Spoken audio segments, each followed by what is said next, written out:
Hello everyone, I'm Joan Stewart, the Publicity Hound. Welcome to tonight's presentation on ghostwriting, how to learn it, do it, and retire happy. This is a very different program from most of the training programs I offer, and the reason that I decided to offer this to you tonight is because I have so many people on my email list and those who follow me who are perfect for this ghostwriting course. So let me introduce our guest speaker to you tonight. Claudia Suzanne spearheads the movement to elevate and advance ghostwriting. She penned the seminal textbook on the subject. She teaches the only ghostwriter training program in the world. She runs a unique invisible ghostwriter service, and she founded Ghostwriters Unite, Inc., a nonprofit dedicated to the professionalization and proliferation of ghostwriting via education and community. She has also ghosted nearly 150 titles. I gotta tell you, that blows me away, including tracked bestsellers, high-volume sales titles, peer-reviewed works, award-winning novels, and memoirs that were optioned for film. The fifth edition of her signature title, This Business of Books, A Complete Overview of the Industry from Concept Through Sales, an international standard of the industry, were released in the fall of 2016. So, Claudia, welcome. Well, thank you. Am I live? Can you hear me? Yes, you are. We can hear you loud and clear. So if you stand by, I'm going to just proceed to the next slide, and I'm going to let everybody know what the content is that you are going to be covering tonight. Okay, here's what Claudia is going to talk about. She will discuss why ghostwriting is such a simple but very complex task. You'll learn 13 things that you must have to be successful, 9 reasons ghostwriters are in demand, 5 things you need for nonfiction and memoirs. Fiction is very different, and she's going to talk about the 6 biggest challenges of being a ghostwriter for fiction novels. She also has a ton of writing, editing, and business tips to share with you. And she's also going to tell you about some of her success stories and tie those to the earnings potential, money that you have a chance to make if you apply yourself the way that a certified ghostwriter is supposed to go about it. And then at the end, we're going to talk about, and she's going to give you the details on how to become a certified ghostwriter. We have a promise to you tonight. This is our promise. We promise to show you a whole new career opportunity and your earnings potential that 99 out of 100 writers don't understand. We're going to give you some options for doing it yourself if you decide to go off on your own and dive into the ghostwriting pool, or we're going to also show you how to take the next step with help from Claudia.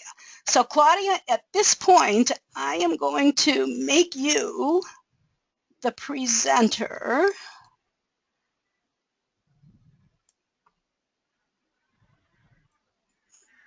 And you can proceed to the next slide if you wish and take it away. I'm going to mute myself, and Claudia, you run with it, and if I feel the need to butt right in or say something, I'll do the same.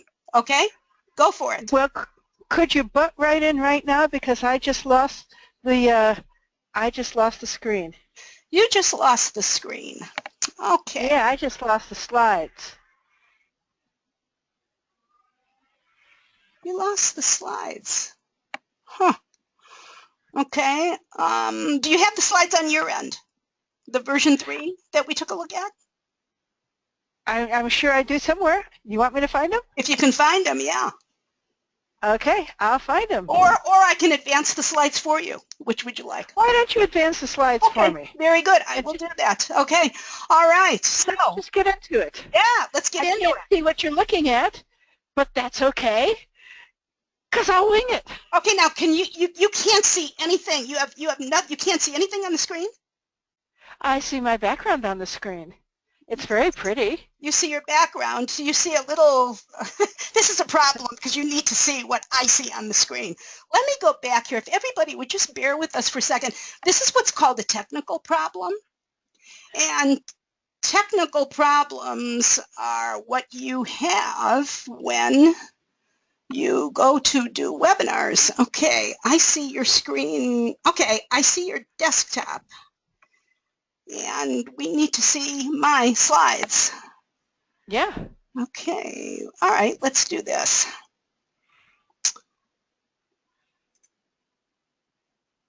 Can request. Okay, just bear with us. The slides went away for Paula too. The slides went away for Paula. Okay, I'm going to do my best to see if we can bring them back. So just bear with me a minute here.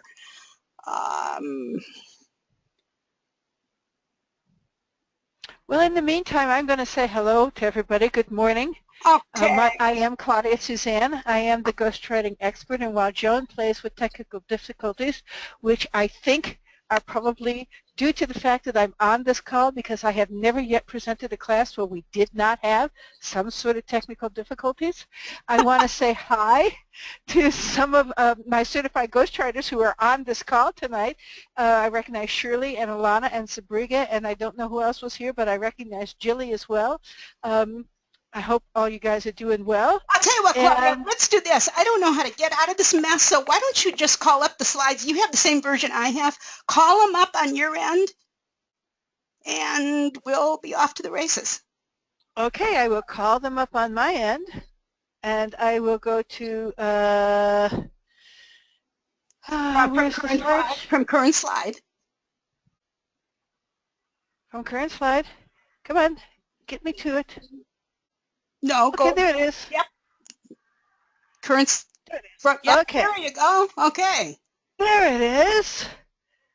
All right. Okay, but I see your notes on the side. Yes, but there can anybody else see my notes? Yes, we can all see your notes. Can you get out of that next slide stuff there? Can you just move it over or something so we don't have to see what the next slide says? You know what? I have to figure out how to do this. Sorry, okay, hang on one second. Okay. Hang on one second. I'm pretty sure it's a problem of that. Now, wait a second. How about PC screen only? Click on PC screen. PC screen there only. There it is. And let's go to, I'm going to end the slideshow. I'm going to start it over. Try going full screen. And where's the full screen? That sure wasn't it. No. Oh, I love technical problems. Okay. I'm struggling here with the slides on my end. Okay, Paula says go back to display settings, up on top, right in the middle, right there. Yep.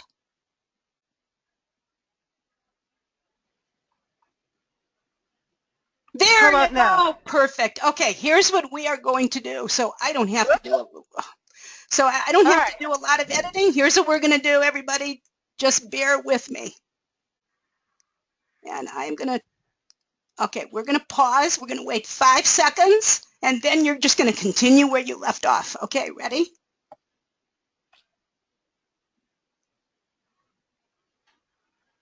Okay, go for it, Claudia. Okay, I'm going to see if I can move this little sucker away. There it goes. And now I don't have to look at it. All right, so is everybody seeing, and I can't see your answers, but is everybody seeing 250 million Americans want to write a book? Yes. Is anybody seeing anything other than 250 million Americans want to write a book? No? Okay, cool. Go for it. Please keep that number in mind. We're going to come back to it. Okay? Now let me make sure that I've got the ability to, okay. Ghostwriting is the simplest and yet most complex task that you can undertake, that any writer can undertake, because it's not just editing. Oh, that didn't work at all. Let me try that again. There we go. Lighter touch. It's not just editing, but you do need to know how to edit. It's not just reporting, but you do need to know how to analyze and manipulate facts. And if you're a journalist, you know exactly what that means. It's not just writing, but you do need to know how to beautifully craft prose. You really do. If you are a pedantic writer, if you're a tech writer, if you're a scholarly writer, you need to be able to open up those skills, stretch beyond what you've been doing, the way you've been writing all of your life, and go to something new, learn new skills, new ideas, new concepts. It's not pretending to be somebody else, but yeah, you've got to be able to immerse yourself in your author's psyche. You really do. You have to be able to put them on like a second skin, get to understand not just their voice and their intent and their perspective, but their vision, their essence, what they're trying to get across. You need to be able to feel what your authors are trying to write. It's not just originating, but you do have to be able to create out of nothing. You do, because a lot of times you're going to be working with, for instance, we have a new author coming into our class. She has a very short list of what she wants in her nonfiction book, and when I say short list, I'm talking about she's got less than 2 paragraphs. We're going to have to create that for her. That is ghostwriting. It's not counseling. But folks, boys and girls, if you cannot advise and guide, encourage and support your clients, then you're dead in the water. You're absolutely dead in the water, because your clients are going to be looking to you as the authority, as the person who knows more than they do, and that's a tricky little thing, because in today's world with the internet and so much information, misinformation, and downright disinformation on the internet about what writing is, what publishing is, what the book industry is all about, it's very difficult sometimes to persuade a new author or an aspiring author that you actually know more than they know. But if you can't be the one in charge of the project, you can't guide. And if you can't guide, then the project is not going to work well. Okay? So you have to know how to edit and analyze. You have to know how to manipulate. You have to know how to write well. You have to know how to immerse yourself in author's psyche. You have to be able to create out of nothing, absolutely. You have to be able to advise and encourage and support. And there's a bunch of other things that every ghostwriter I know, and I know a lot of ghostwriters, the ones I teach, the ones I've known long before I ever started teaching, the ones I've met along the way in this career of mine, which started back in 1989. Some of you weren't born yet. I realize that. I'm showing my age. Thank God you don't have to look at my face. You would really know how old I am. Back in 1989, every ghostwriter I have ever met has had these elements. Because you have to remember that ghostwriting is the apex of all editorial services. So you have to be able to do deep listening. You have to be able to hear where other people don't hear. So the certified ghostwriters on this call probably already picked up on one of my verbal habits, which is the one that I used to open up when I said hello to you all to begin with. That's part of deep listening, is to be able to hear what other people aren't listening to. Now, you have to be creatively analytical and analytically creative, and I know it sounds redundant, but it isn't. Those are two different things, and you have to be able to call upon both aspects of your abilities and skills and thought processes and inner knowledge and psyche to analyze creatively and be creative in your analysis. I swear to you, they're two different things, and when I teach my class, we go into it on a regular basis and we talk about it all the way through the course. And I'm going to be talking about the course all the way through this presentation because this is what I do. I teach ghostwriters how to be ghostwriters. I help launch careers, and it fills my heart, and it makes me very happy, and this is what my whole life is about. Okay, but it went too far again, so let's go back one more time. I don't know why I just have a heavy hand. That's what it comes down to. Okay, you have to understand that there are 4 levels of editing. The substantive, I'm not talking about content editing. I'm not talking about developmental editing. Those are editing aspects of the editorial services world, yes. But when you're talking about ghostwriting, there are 4 types of editing that you're going to be using as a ghostwriter that you don't use anywhere else. I'll give you my word, you don't use anywhere else. The first one is substantive editing. Substantive editing, otherwise called structural editing. It's not the same as developmental editing. It's not the same as content editing, and I know this for a fact because I have had developmental and content editors in my class, and when we talk about substantive editing, they say, wait a second, this isn't what I do. No, it isn't. It's a different concept, but it's one of the tools, one of the techniques that will help you as a ghostwriter make your clients happy, serve their purposes, bring to life what they want to say. You also have to understand line editing as a separate element from ghostwriting and from copy editing. Now, I've recently was working on the 5th edition of This Business of Books, and if I'm talking too fast, just let Joan know and she'll tell me to slow down because I do have a tendency to talk very fast. But I was working on the 5th edition of This Business of Books, and I came across an editor. I had that book edited so many times, I don't even remember how many people I paid to edit the book. It cost me half a fortune. And I asked her to do, person I didn't know, I wanted a cold eye. I asked her to please do a copy edit and proofread on the manuscript.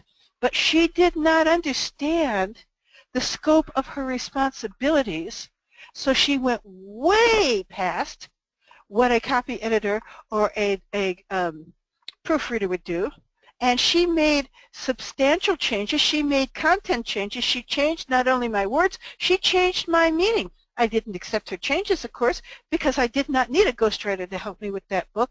But if you don't understand the scope of your responsibilities, and she complained to me all the time, all the way through, that she never makes enough money for what she does, and she can't figure out how to talk about what she does, and she wasn't interested in me telling her what she was doing, and it doesn't matter because she's not a ghostwriter, and so she's never going to make the kind of money she wants to make. You have to know the scope of your work. You have to know the difference between substantive editing and line editing and ghostwriting and copy editing and proofreading. They are different steps of the process. You have to have made, or you have to make, a head flip away from thinking of yourself as an author and an editor, away from thinking of yourself as a freelancer, away from thinking of yourself as somebody who's trying to break into the industry, and think of yourself as being an industry insider, somebody who understands the return on investment that the industry expects, someone who understands the risk management aspect of publishing, which has always been the same. Publishing is a risk management business, somebody who understands how the business works, not how the internet works, not how Amazon works, but how the actual book industry works. And all of that is something that you have to learn, not from reading internet websites and not from reading Writer's Digest and not from reading blogs, but from actually reading the book industry publications and sites and you know, book industry study group and Publishers Weekly and Publishers Lunch and book professionals and et cetera, It's a head flip. It's not easy, but it's something that every ghostwriter I know who's making a decent living has figured out how to do. You also have to have the ability, and this is really, this almost goes without saying, you have to have the ability to maintain the author's intent. You really do. It's not just a question of maintaining their words, because I can teach you how to maintain their words, but you have to be able to maintain their intent, their perspective, like I said before, their vision, their essence, what they're trying to get across and the way they're trying to get across it, the color of their voice, the flavor and the rhythm. You have to be able to maintain that through every single write, every single draft, every single rewrite, every single edit, because that's why professional ghostwriters make the big bucks. I mean, it's that simple, okay? Do I get another? Ah, good. Wait, one more. Okay. In today's world, in 2016 and beyond, with the way publishing is, even if you are going for traditional, if your client is going for a traditional publisher, the manuscript must be coded correctly. And half the time, as ghostwriters, that means you have to decode all of the, there's no other way to put this, please excuse my language, you have to decode, you have to get rid of all the crappy code. You have to make sure that it's formatted correctly, the different formats if you're going to go direct to Kindle, if you're going to go to an EPUB device, if you're going to go to print, if you're going to go to various different things, if you're just going to do a PDF. There's new concepts about reflow and what publishers expect when you send in the manuscript. I have had to deal with this on more than several occasions at this point, where clients have come to me, and not even my clients, but people who were sent to me by other people. They've landed a contract with a major publisher, with Doubleday, with Penguin, with Simon & Schuster, and the publisher, after they go through all of the, the editorial, this is what we want to change, okay, this is what I want to change, and blah, blah, blah, and they go back and forth and back and forth. Then the editor from the publishing house is going to send it back to them and say, clean up the formatting, clean up the code, and send it back to us clean. And the authors don't have any idea what that means. But in today's world, as a ghostwriter, you have to know what that means, and you have to know how to do it. It's not hard. It's just MS Word. And it's just a question of figuring out the coding and figuring out how to get rid of the lousy coding and put in the right coding. It's that simple. It's all about styles, and it's all about getting rid of crappy coding. I don't know how else to say it. Anyway, that's one of the things you must know. Absolutely, one of the things you must know. Oh, I have very heavy hand. Can I just go up? Claudia, can I make a suggestion? Are you trying to use your mouse to advance it, or are you trying to use the down arrow on the keyboard? That's a lot easier than trying to use the mouse, because sometimes the mouse is really sensitive. I guess I have a really sensitive keyboard because my hand's nowhere near the mouse. I'm using my finger on the keys, okay. on the advanced key. Okay, all right. I either have a very heavy hand or a really sensitive keyboard. I don't know, but I'll try again. Getting back to what I was saying, if I possibly can, and if I can remember what I was talking about, but there it is on the screen. The book industry only has two defaults, only two standards. Honest to God, it only has two standards. Everything else is negotiable. Everything else is negotiable. Standard number one is the manuscripts have to come in MS Word. They just have to. And that's why you have to be able to code and decode in MS Word. Standard number two is that the book industry defaults to Chicago Manual of Style. Even Chicago Manual of Style, if you talk to their editors, will tell you that that style guide is arcane. They keep trying to update it, and they're doing the best job they can, but you still have to know Chicago Manual of Style. You have to know that all of the periods and commas go inside the quotation marks, even if they actually belong outside, to make it logical, that all the semicolons and colons go outside the quotation marks, even it would make more sense for them to be inside, that the question marks and exclamation points go where they're logically supposed to go, and a variety of other little nitpicky things that actually, when it comes down to between manuscript A, I can buy, as an acquisition editor, I can buy 3 manuscripts. I've got 17 to choose from. Let's see, I'm going to go with the one that's cleanest and closest to, I love them all, I'm going to go with the one that's cleanest and closest to our standards, that's how you can get kicked off. It's dumb. It's nitpicky, but it's reality. That's all there is to it. And as a ghostwriter, you have to know that, and you have to make sure that your clients' manuscripts are clean, because even if they're going straight to self-publishing, and why would anybody who's spending the money for an actual professional ghostwriter go straight to self-publishing, unless they're doing a book that they want to sell at the back of the room, or they're a CEO and they want to do an internal publish, that kind of thing. Most of your clients are going to want to go for a traditional publisher. That's just the reality, because they want to earn back the money that they paid you. Okay? So no matter what, you need that manuscript to be clean. You don't want them to get dumb comments on Amazon or on Barnes & Noble or Goodreads, they obviously didn't proofread this thing. You don't want that for your clients. You want your clients' books to look clean and proper. So not only do you need to know the Chicago Manual of Style, but you also need to know the exceptions to the Chicago Manual of Style that are only for the book industry. The fact that we always use all caps on every title, in a query letter, and in a synopsis or in a book proposal, all caps, all the way through for all titles, any kind of title. Those kinds of little things, little nitpicky things that will make the difference between your clients presenting as an amateur or as a I don't really know what I'm doing kind of person, but I got a great story, I got a great book, and actually a professional who will be easier to work with. And here's a little secret. It's not on the slides. I'm just going to tell you a little secret about the book industry. I've been in this industry now since 1989. And the biggest complaint I feel from publishers of every size, from literary agents across the country, around the world, is they're sick and tired of working with people who have no idea what the book business is all about, but think they do, because they've gotten it all off of Writer's Digest or something on the web, or somebody a friend of theirs who managed to get a book published once, and they're getting all sorts of strange information.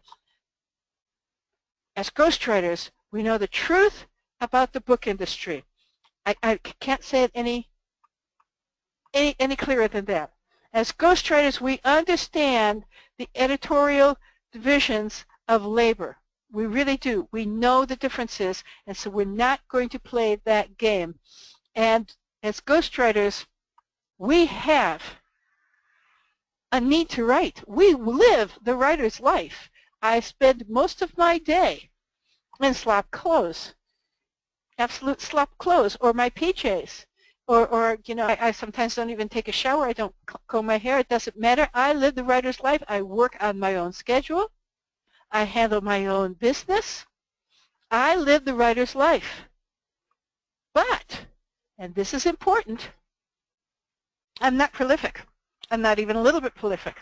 If you are the kind of writer who has a million ideas bursting and you can hardly keep up with writing all of the things that you need to say, all the things you need to share, all the books you want to put out for yourself, you're probably going to have a more difficult time being a ghostwriter, because you're an author, you're a writer, you're a writing author. My clients, and I've been doing this for a long time, I not only have done nearly 150 books, I think I've done 149, and I'm about to close another deal on a $50,000 gig, which will probably be my 150th book. Besides working with all of those authors, I also coach. I also obviously teach. I also do analysis of manuscripts. I've worked with literally hundreds and hundreds of writers, and 99.97325% of them are all non-writing authors, not because they can't write. Sometimes they don't have the time. Sometimes they don't have the wherewithal. But they don't think of themselves as writers. I am a writer. I am not prolific. It's a good match.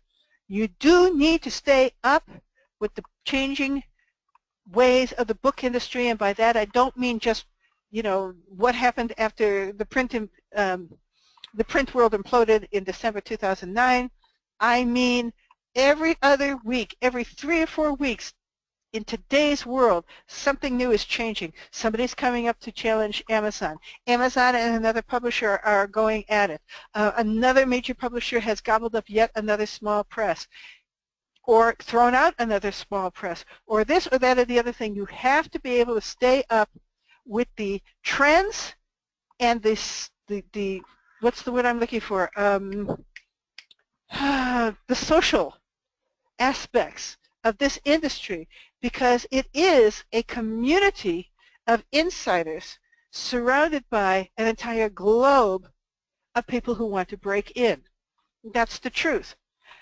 So you also have to have a very definite heartfelt desire to help others, because otherwise you're in deep kitty litter. That's all there is to it. If helping others is not on the top of your list of what you want to do with your life, do something else. Sell shoes, I don't care what, okay?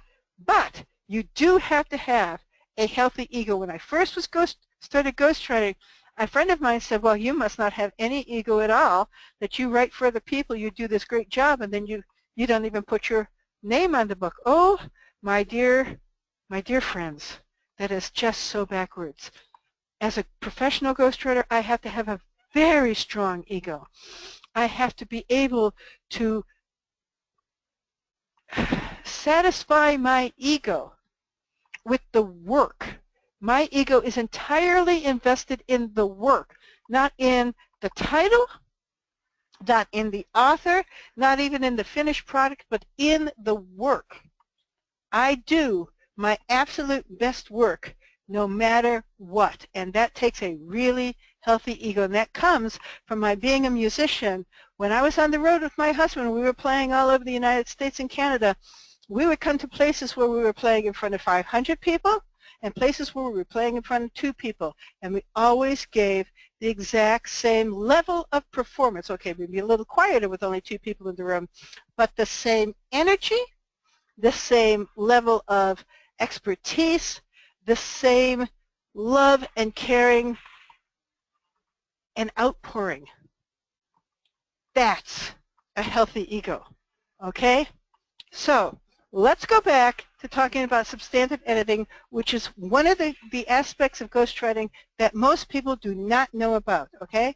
And let's talk about starting with nonfiction and memoirs. Nonfiction and memoirs, or narrative nonfiction, or creative nonfiction, or whatever you want to call it, any self-help books, histories, scientific journals, whatever it is. I don't do scholarly anymore, but a lot of people do. It's all about slinky flow, and slinky flow is all about making sure that there are no untransitioned digressions in the manuscript. I don't even care if it's supposed to be humor-laden. There cannot be any untransitioned digressions, because slinky flow is all about structure. Here's a big secret that most people don't understand.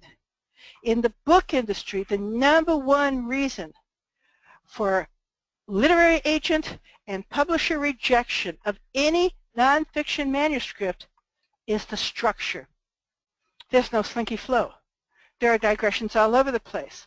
There are abrupt subject jumps that leave the reader going, huh, what? And blinking, blinking, blinking. There are information gaps because the author knows the stuff so well, they don't realize that they've got to put it on the page and bring the rest of us along with them. There are examples that don't match the arguments they're trying to present, or there are redundancies and repetitions. As ghostwriters, doing a substantive edit helps us find all of these, even if we're the ones that create the first draft, because first drafts never go out, never. And one of the biggest reasons that people are constantly and repeatedly rejected is because they don't understand the difference between a first draft, which is all for the author, and I don't care how many times they've rewritten it, I don't care how many times they've had it edited by whoever they've had it edited, it stays a first draft until they throw out their ego, they push their ego aside and make it all about the reader. Now you're into the second draft, okay, and that takes a substantive edit. Let's talk about fiction, substantive editing fiction, because it's a great deal more complex. For any kind of novel, the challenge is to make sure that there is a plot and not a sequence of events. I'm trying to remember the last time I worked on a novel. And while, okay, a lot of my nonfiction clients, I do the manuscript from your tape recorder, from interviews, and we start from scratch.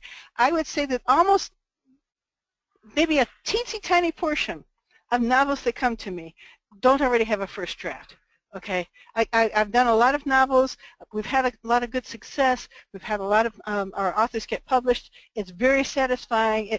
Like I say, it fills my heart. But I can't remember a novel that I worked on that had an actual plot as opposed to a sequence of events.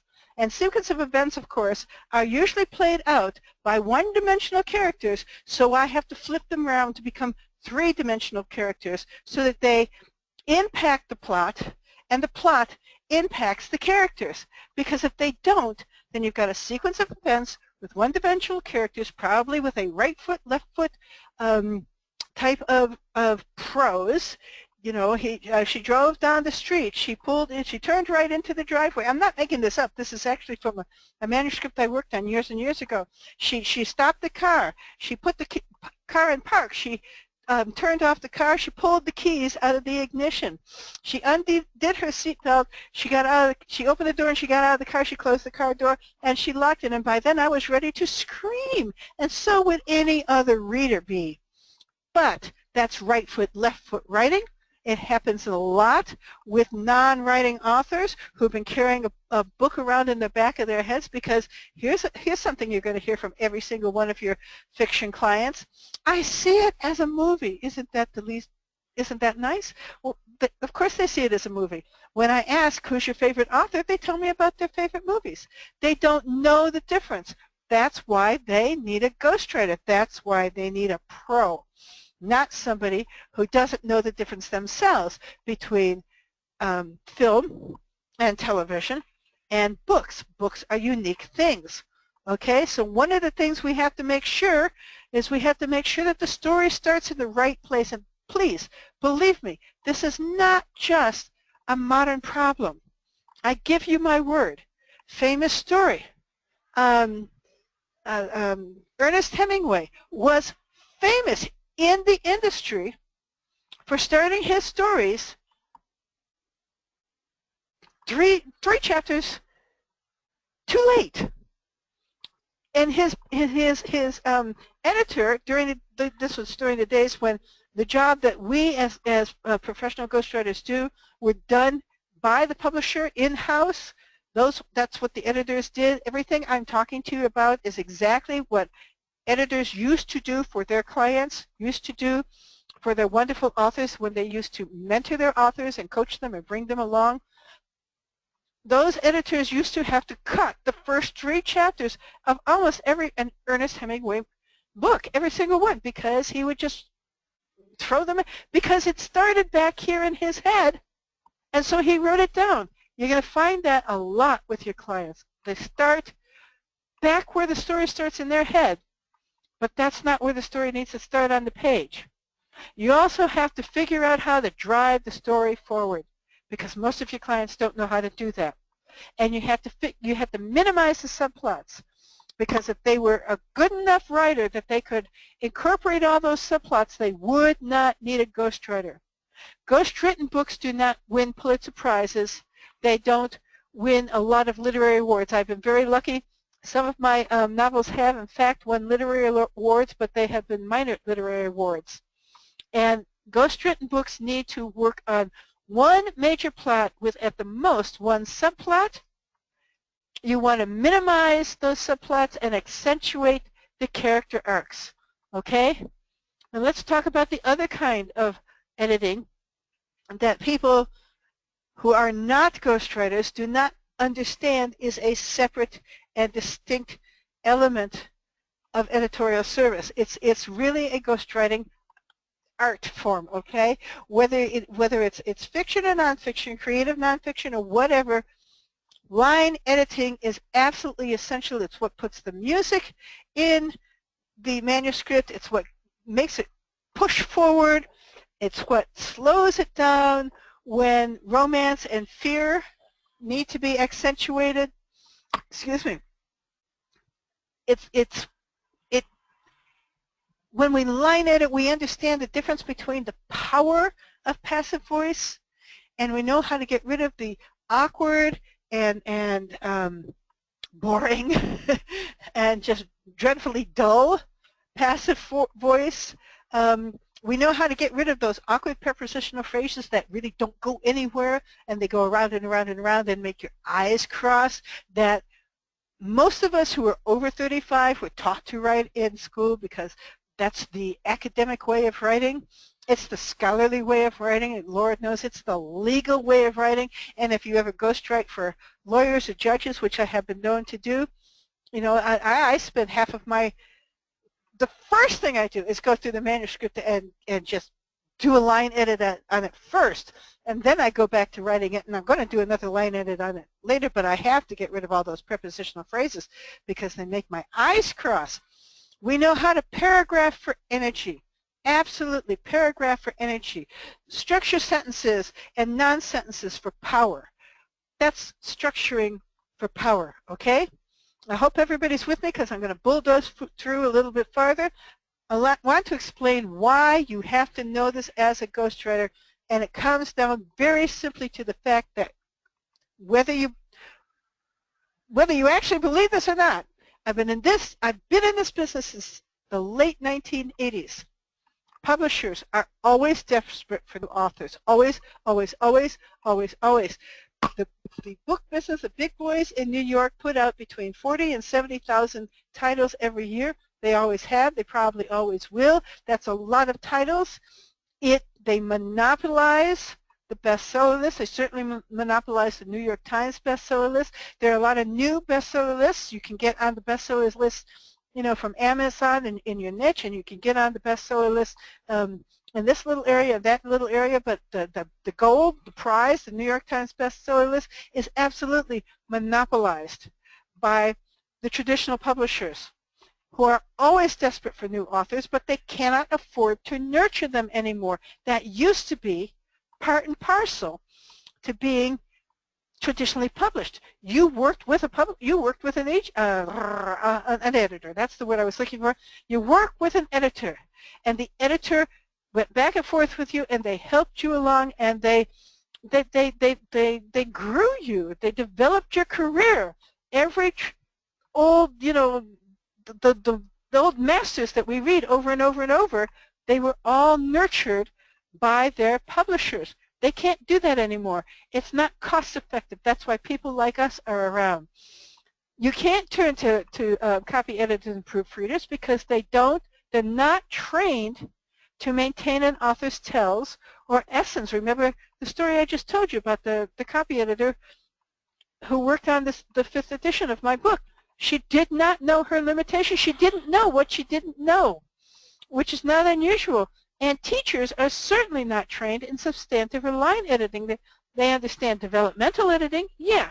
They understand copy editing, but they don't understand those two special ghostwriting steps, okay?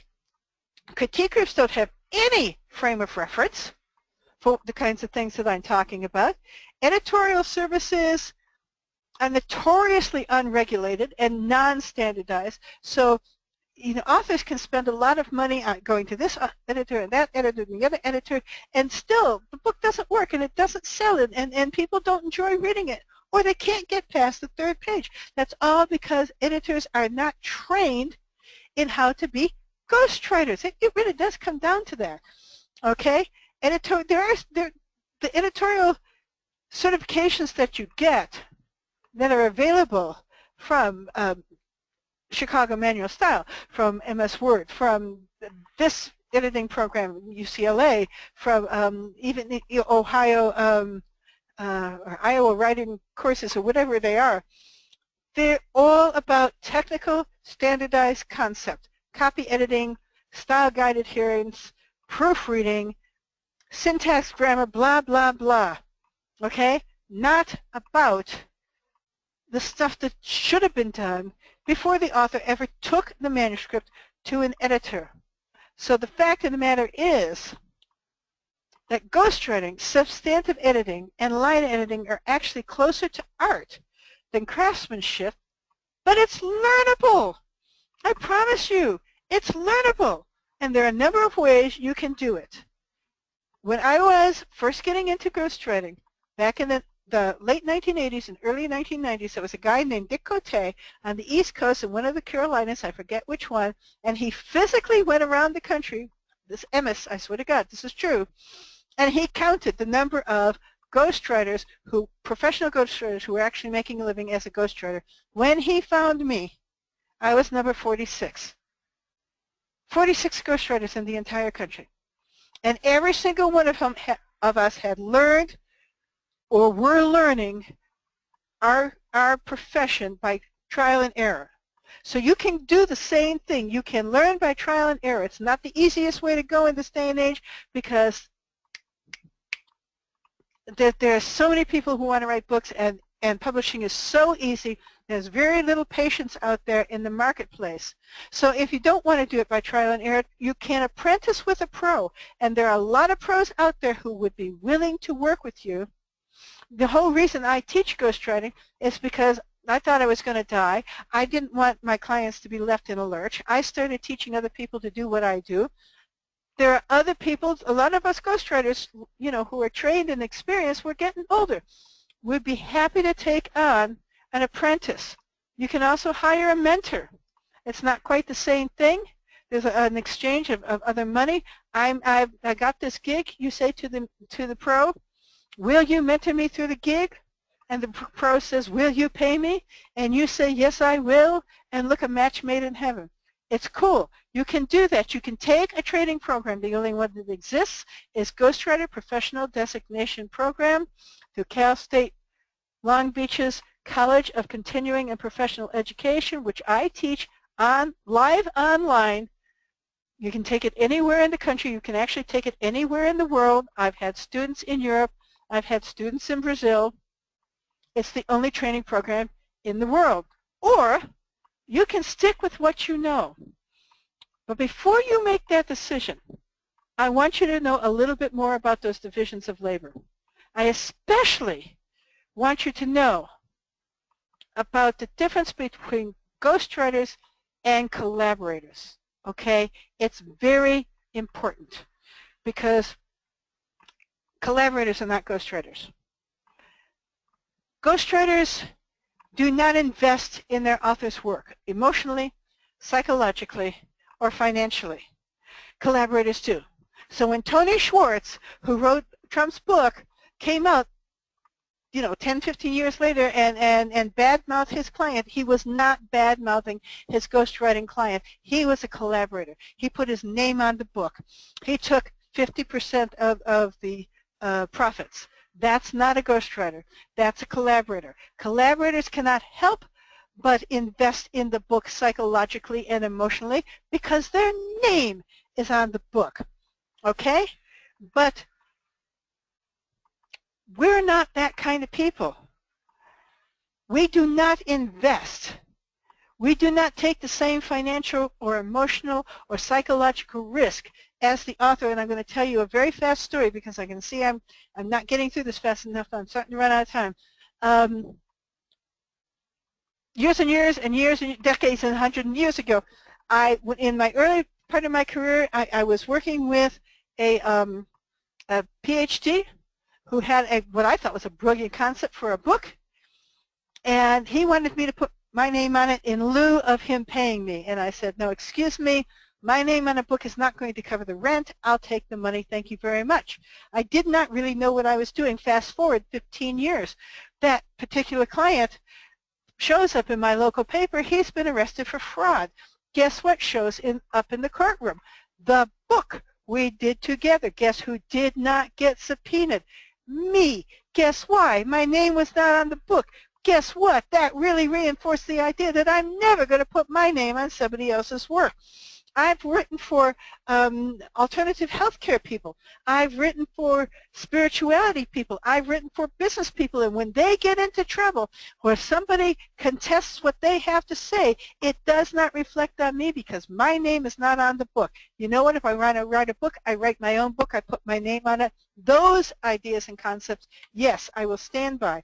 But I'm not the person who spent 15 years doing this research. I'm not the person who's come up with this theory and this idea. I'm not the person who's lived this life. I am not putting my name on somebody else's manuscript.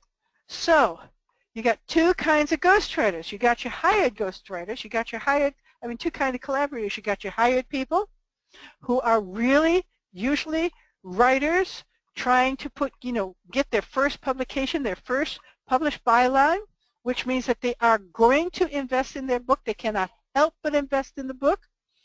Or there are the people with existing relationships, and I would like to say that those relationships work out. But over the course of the 150 books that I've done, only once has a collaboration worked out. And it was early in my career. Two guys who were sports experts read a book about sports performance. They had come up with the theory together. They decided before they got to me whose voice was going to, be maintained all the way through the book. And they stayed friends all the way through the whole project. Too many times, way too many times, writer A and writer B who've come up with this great idea together, or teacher A and teacher B who come up, who decide that they're going to write a textbook together, or scientist A and scientist B who decide that they're going to merge their information, end up not creating a book or destroying their relationship. It's not easy. Books are very intimate. Books are very personal. And the fact that a ghostwriter comes in to help is probably as much extra as a non-writing author is going to be able to tolerate. Okay?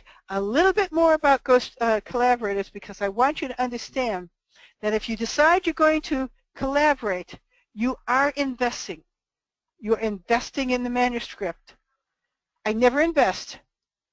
I do my job. My ego is invested in doing the work. I do not take a financial risk. If the book sells, it makes the bestseller list. Okay, I walk around with my tongue between my teeth while it's on the first, while it's still on the bestseller list, so I don't tell anybody about it. But that time is going to pass, and I do not invest in the manuscript. Okay? Then there are work-for-hire employees. That's a given. You could have an equal sign there. Work-for-hire writers are employees. Hollywood is filled with work-for-hire writers. They work on spec, or they work for the person who's paying them. They can invest as much as they want psychologically and emotionally, but it doesn't make any difference because they're going to get paid by the hour. The employer owns everything. They take all the risk. They're the ones who decide how much they're going to pay the writer. This is not a negotiated contract. This is not, this is what I charge kind of fee structure. No. It's a job, okay? Corporate writers are work-for-hire writers, okay? Okay, and editors, they really walk a thin line because editors can invest in the manuscript, but they don't get to have any part of the manuscript. And if they do, if they put their name on the manuscript edited by, well then of course everything has now changed. There's no way around it. It's human nature. If I were to put my name on one of the books I ghosted, and I did once, a long time ago, did I write that book the way the author wanted the book written? Well, yeah, but some of my ideas kind of crept in, and some of my research kind of crept in, and a lot of my wording kind of crept in because it's human nature. My name was on the book. I wanted it to be something I could be proud of because my name was on it, okay? But as a ghostwriter, I get paid by the project. I don't get paid by the word. I don't get paid by the page, and I sure as hell don't get paid by the hour. Those are freelance concepts, and they make me appear to the author as a clerk or a freelancer, not a professional who has a stance of authority. And if I don't have a stance of authority, I can't guide the project, and we're back to what I started with half an hour ago, okay? It's not unusual for your author's ego to get in the way because their name is on the book, because they get all of the money, because it's all about them. And if I don't establish myself as not only the ghostwriting authority, but the book industry authority, then they can destroy their own book. That's the advantage. One of the big advantages for authors in paying a real fee to a professional or a certified ghostwriter. We know what we're doing. We will take charge. We will make it work. And that's why ghostwriters live by these 5 rules. Number 1, you make the client happy. Rule number 2 is you get paid. This is not an altruistic endeavor. I support a lot of people, and I have for a long time. I do it by ghostwriting. Rule number 3, it's not my book. It's not my book. I'm telling you that is going to become your mantra, and it's going to become your mantra for everything in your life. It's not my book. Some people think that should be rule number 1. A lot of my certified ghosts, a lot of my grads have come back to me and said that really should be rule number 1. No, because if you don't make the client happy and you don't get paid, then good heavens, whose book it is totally inconsequential. Okay? Rule number 4, never quote before you read. Never, never, never, never quote before you read. Never. Okay? And always analyze for the gold or the positive, or to be more precise, always analyze. Anybody can find the problems in a manuscript. I give you know. I don't have to tell you. You guys have all been doing this for a long time. You can find the problems in every manuscript, right?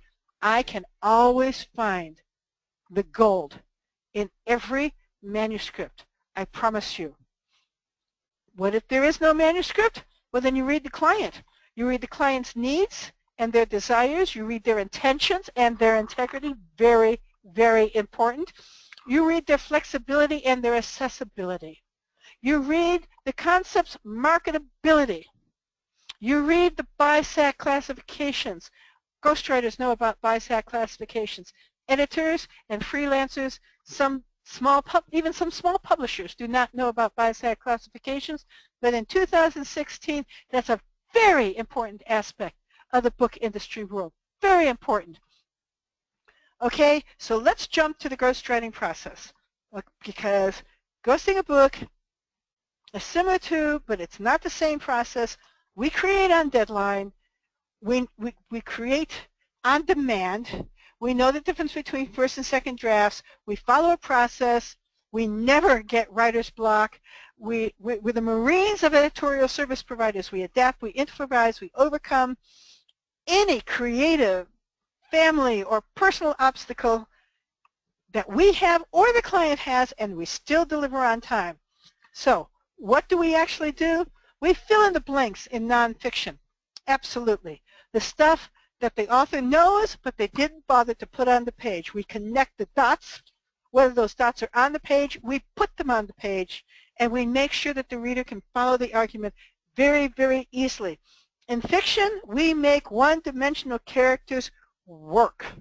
We make those sequence of events work as they are by imposing PMA, perspective, motivation, and agenda, by imposing personality, attitude, and mannerisms.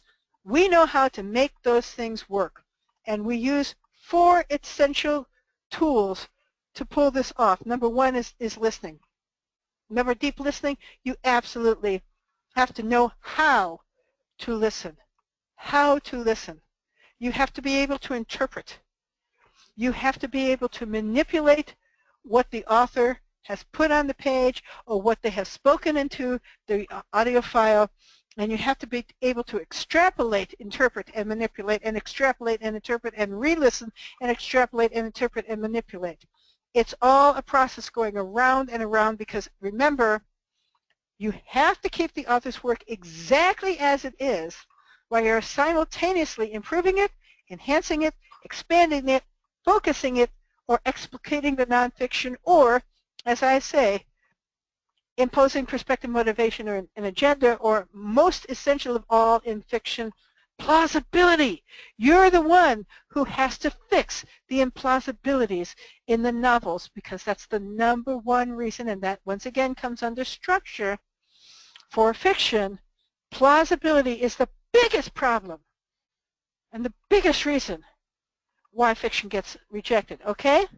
So, I know it's simple, but it's also complex. Let's go back to that substantive editing again. The best way to make sure that your nonfiction project has slinky flow is to impose one of 5 different templates on it. One of 5 different templates. Make sure that there's a thesis. You have to understand that the difference between a memoir or a narrative nonfiction and an autobiography, which is reserved for legacy books and A-level celebrities, is that thesis. If you don't have a thesis, then the book is not going to fly in the marketplace. In fiction, okay, seriously, you're going to have to be the one to impose the plot. And here's how you do it. You do an action map. If the action map doesn't work, then you do a meet in the middle to correct the sag in the middle. Okay? You do a set of character studies and you revise the action map to take into consideration those characters and how the characters are then going to impact the action map. Then you create a new draft, rewrite in line edit, and then do one more edit. Okay? Now, I'm moving on a little bit faster because I know we're running out of time, and I am trying to get through everything because I want you to get all of this information as much as you possibly can. And if I'm talking too fast, Shirley Neal and Alana Schwartz and who is the other person? Sabrina Turkin are all in on this call. They already know all of this stuff, and I'm sure that Joan will share their emails with you. You can call and ask them questions if you don't want to call and ask me questions, because this is important stuff, okay? Now, I'm going to give you some warnings. These are easy, if you're trying to ghostwrite, these are easy author-type traps to fall into. Number 1, don't edit while you're writing. Never, never, never, never edit while you're writing. Tell your authors not to edit while you're writing. If you're coaching writers, don't let them edit while they're writing. It will hamstring them. It creates writer's block. Just let it go. You're going to be redoing this manuscript anyway. Never edit while you're writing, okay? If you're ghostwriting, stay in constant touch with your author. What does that mean? You should be talking or sending something to your author every single bloody week. Every single week. There should be an email, there should be a phone call, there should be a file transfer every single week. Remember, I can't say this enough, it's not your book. I swear to God, it's not your, it will save your kishkis. It will keep you from having an ulcer. It's not your book. And this is tough for many, many people to understand, but the author is allowed to be wrong. The author is absolutely allowed to be wrong, okay? Even if they insist, even if you can prove that their theory is wrong, even if they insist that a plane can ascend in the middle of a nuclear attack and the right wing is on fire, and yes, honest to God, one of my authors insisted on that. And I write for CIA agents, and every single solitary one of them are pilots, because in the era that I was working with CIA agents, they all had to be pilots in order to be covert operatives. And so I called up every single one of my CIA agents and I said, is it reasonable that a plane can keep going up if the right wing is on fire and they've been shaken by a nuclear blast, by a nuclear wave? And they said, are you out of your mind? It's going to drop like a lead balloon. But that's what he wanted. So that's what I wrote. Because the author is allowed to be wrong. Even, and this is, my attorney's favorite way of making money, even if they use copyrighted material without permission, or pictures listed from somebody's website, or lyrics of poetry that everybody knows, and they're not allowed to do that. This is why I don't take copyright credit and I don't put my name on a book. The author is allowed to be wrong, and I'm not taking the fall for it, guys. Okay, and that's why the rules are in this in this order. You always make the client happy first, always, always. Okay, so let's talk money, because why do we do this? It's not all about money, but money is really important. My new grads, and I've had this happen more times than I can count at this point, they can go out and make 35,000 bucks a pop just out of the chute as certified ghostwriters. 35, you do three $35,000 gigs in a year and you've made over $100,000, and frankly, if you know what you're doing, you could easily ghost 3 projects a year, easily, especially if you're doing nonfiction, which is, 35,000, that's a nonfiction. That's a business book, for heaven's sakes. You can easily do a business book for $35,000. You do 3, you're making $100,000 a year. If you're experienced, you can make $50,000 or $75,000 or $150,000. The first gig I did this year was $150,000. The gig that I'm going to close to probably tomorrow or the next day is $50,000. It's simple. It's experience. It's knowing what you're doing. Okay? I make a lot of money. You can make a lot of money if you invest in yourself and know what you're doing. All right?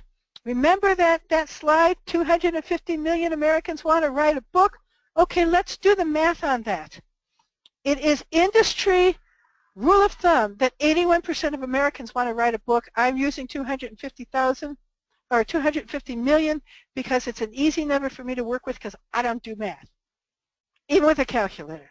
Okay, let's say that 10%, only 10% of those people are actually pursuing writing a book, which is reasonable because at any given time there's between 9 and 11 million manuscripts in circulation amongst the thousands of literary agents and the 500 or 600 traditional imprints that make up the big boys, and the hundreds and hundreds, probably thousands of smaller but yet traditional publisher imprints around the country and around the world, between 9 and 11 million. So let's just say that 25 million people are actually willing to write a book, are actually working on writing a book. Let's take it down one step further. Let's say that only 10% of those actually have the wherewithal and are willing to spend money to get a quality product, to be one of the people that's actually vying for the New York Times bestseller list and know what it takes to make it to the New York Times bestseller list. Okay, that's 2.5 million people, 2.5 million people. In order to put that into perspective, I keep talking about doing 3 books a year, right? I can really only do 3 books a year. Even on my best years, I can really only do 3 books a year, all right? All right, that means that 2,999,997 people, if I'm doing my math right, are going without my services every single bloody year. Every single year. Let's say that there are 1,000 qualified professional or certified ghostwriters out there, and I tell you right now, there's nowhere near that many. I don't even think there's 500. Half the people that I train go on to be authors or open publishing services or are corporate writers or do other things. A couple of them became literary agents. I promise you, there just is not that much competition in the upper levels of the editorial service field. I promise you. How many people can they not get to? There's 2.5 million people every single year who need our services. Now globally, you can extend that globally. I cannot do that kind of math. You guys can do that kind of math. I leave it to you. Lots of people. Let's go with that. Bunches and bunches, whole bunches of people need our services, okay? We are industry insiders. We know about the trends and the deals and the changes long before the general public, long before the social media people, long before the critique groups or the writing groups, or even sometimes long before the quote-unquote the semi-insider releases, media bistro, and all those kinds of things, okay? I knew about Ghost and a Watchman almost 2 weeks before the media picked up that Harper Lee had come out with her prequel, which was actually her original book. I knew every single time that Rowling missed a deadline before her fans heard about it. Honestly, I know what hybrid publishing really is, its history, its benefits, and how it's being twisted around the web. Hybrid publishing has been with us since the beginning of publishing.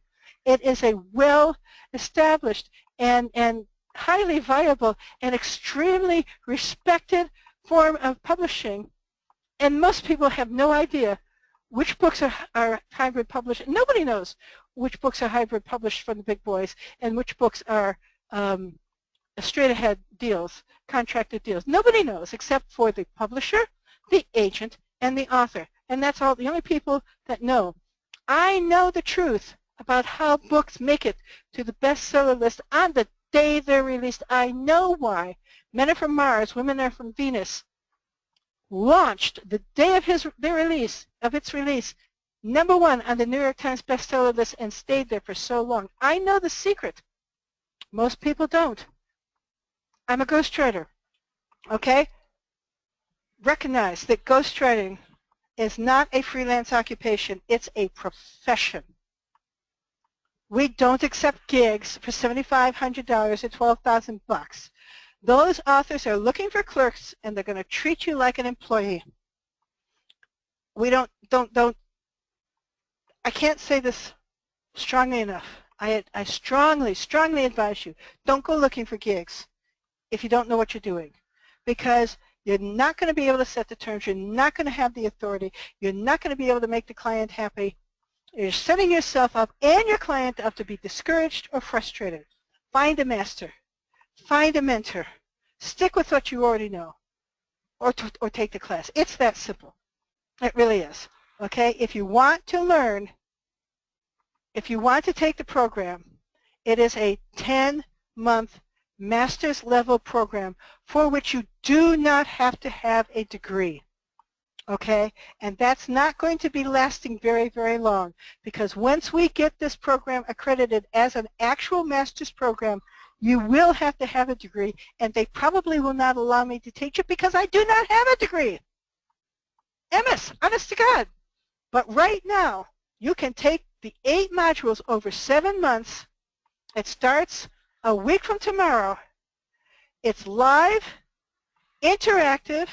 There are always backup recordings for every single session we do. Yes, there's a lot of homework. And yes, there's me teaching it and 2 teaching assistants, Lieve Hoagland and Kata Schuyler, and we are there almost 24/7 to answer your questions, to help you through things, to explain it over and over again, to work with you, to show you, to demonstrate, and to give you as much support as we possibly can. All of the books and materials are included. You can pay. This is Cal State Long Beach. I don't get this money. I don't get most of the money you're going to pay to the college because it's academia, okay?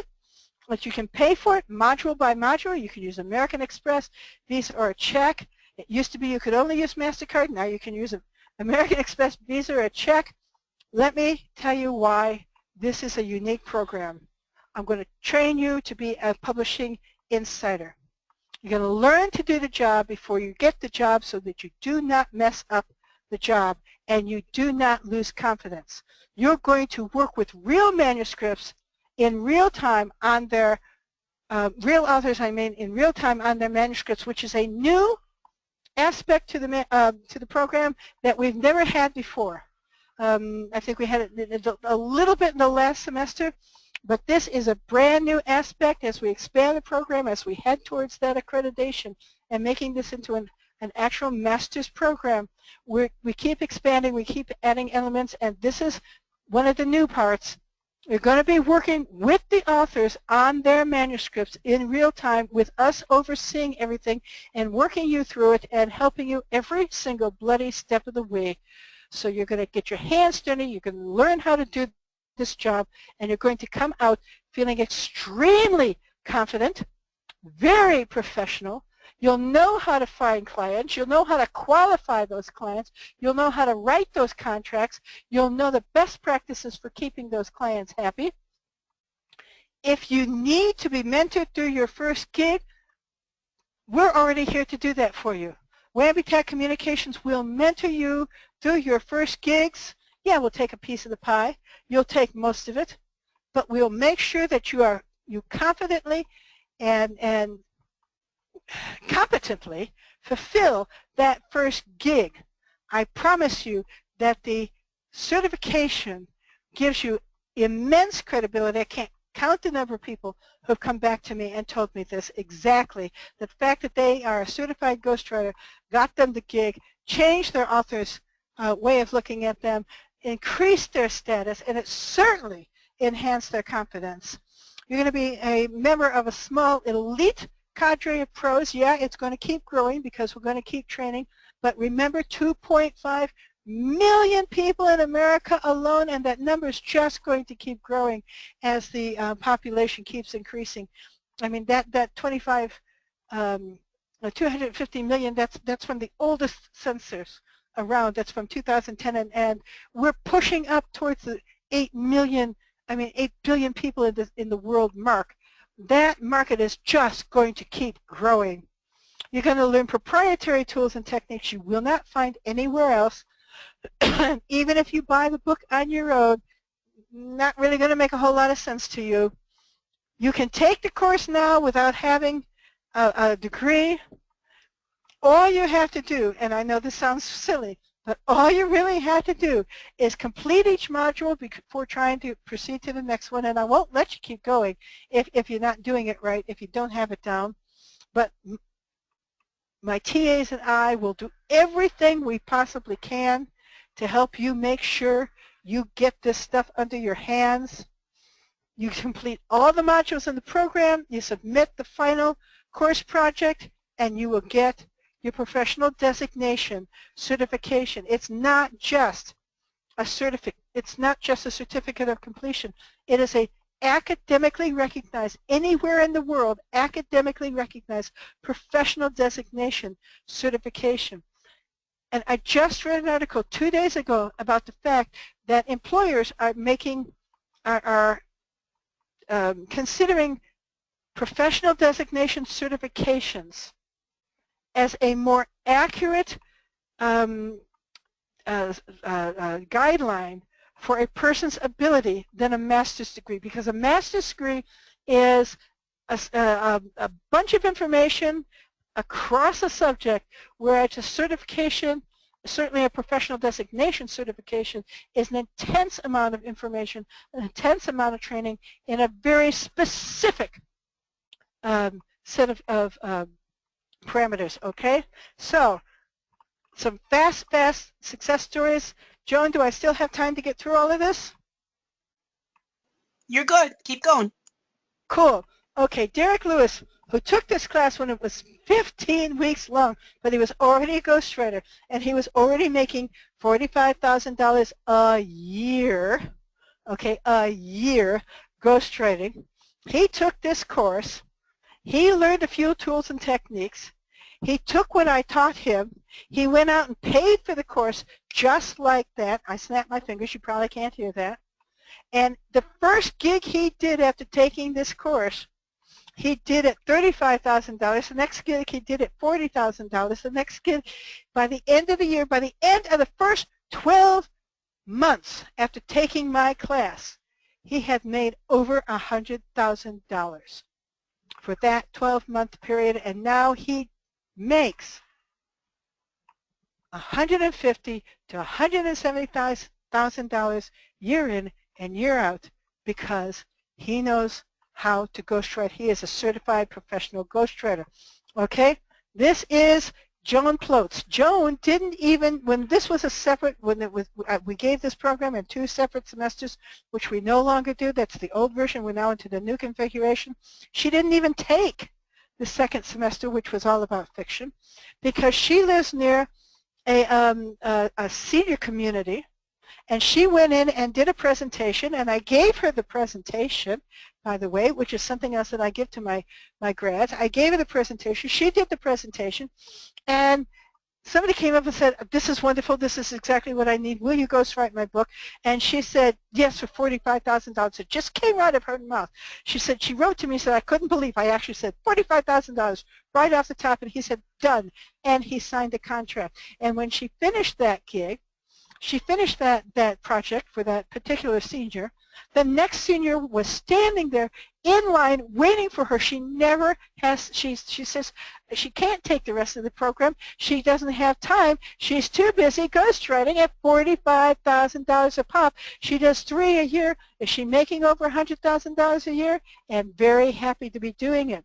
Okay, Natalie Miller. Natalie Miller was a recent college grad, one of my youngest students, and she didn't think she could do this, and she was very ill at ease, and she had no confidence, so she kind of worked her way up to doing it. She did a little bit of editing here, and she helped this person there, and she coached a person, and then she finally got up to being able to say, well, yeah, I can ghostwrite that for you, and I'm only going to charge you $25,000 because I'm just getting into it.